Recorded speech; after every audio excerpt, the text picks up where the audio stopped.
అది బీహార్లోని కిషన్ గంజ్ జిల్లా. రాష్ట్రంలోనే అత్యధికంగా 68% ముస్లిం జనాభా ఉన్న ప్రాంతం. ఇక్కడి నుంచే జన్ సురాజ్ పార్టీ వ్యవస్థాపకుడు ప్రశాంత్ కిషోర్ తన కొత్త రాజకీయ అస్త్రాన్ని సంధించారు. ముస్లింలను ఉద్దేశించి ఆయన చేసిన ప్రసంగం ఇప్పుడు అందరినీ ఆలోచింపజేస్తోంది.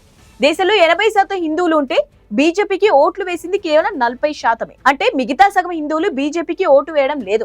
గాంధీ, అంబేద్కర్, కమ్యూనిజం, సోషలిజం సిద్ధాంతాలను పాటించే ఆ హిందువులు 20% ముస్లింలు కలిస్తే మనం ఒక సుదీర్ఘ పోరాటం చేయవచ్చు అంటూ ఒక కొత్త సమీకరణాన్ని పిలుపునిచ్చారు. పీకే తన ప్రసంగంలో పరోక్షంగా మహాగఠ్ బంధన్ పై తీవ్ర విమర్శలు చేశారు.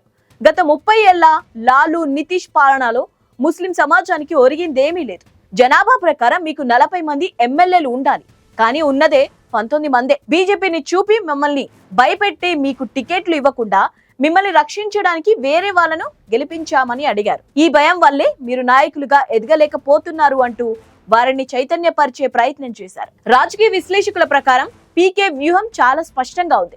బీజేపీకి ఓటు వేసే 40% హిందూ ఓటు బ్యాంకును తను కదిలించలేనని ఆయనకు తెలుసు.